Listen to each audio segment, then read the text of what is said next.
Good morning, children. As you know that we have already started with lesson 2, so continuing the same, our today's topic of discussion is vaccine. What are they and how they protect us from a number of diseases? Vaccines. Microorganisms are used to prepare a number of vaccines for humans and animals which protect them from several diseases. So children, what are vaccines?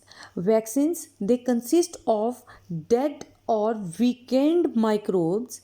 When these vaccines are swallowed or injected into the body of the patient,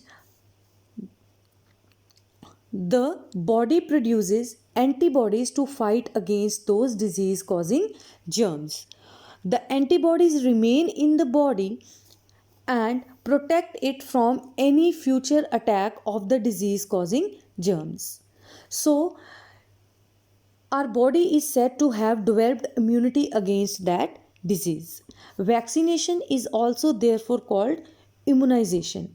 Means vaccines are just the dead or the weak microbes which are injected or swallowed into the body of the patient, which protect from a number of diseases. So as you know, a number of vaccinations from childhood they are given to the humans so that they does not get affected by the diseases. So a number of vaccinations include vaccination for chickenpox, polio, flu, typhoid, etc. So next is how these microorganisms they are helpful in agriculture. Some bacteria they live in the root nodules like of the leguminous plants. These plants they have small nodules on the roots which help in converting the complex nitrogenous compounds into the simple compounds so that these compounds are taken up by the plants and help in maintaining the natural fertility of the soil because they act as a natural fertilizer for the plants. Then these microorganisms they also help in cleaning the environment. Microorganisms such as bacteria, fungi, protozoa, they help by decomposing the plants and animals to get their food.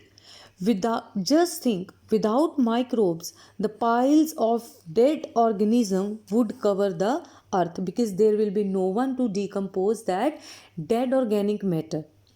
So when microorganisms they decompose the organic matter, they break down the plant and animal tissues into the simple form which are restored in the soil, and thus the nutrients that were taken once from the soil by plant and animal are restored and are used again by the living organisms for their growth.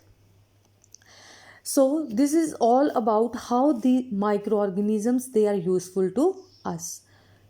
So, our next topic of discussion will be how these microorganisms are harmful to us. Thank you, children.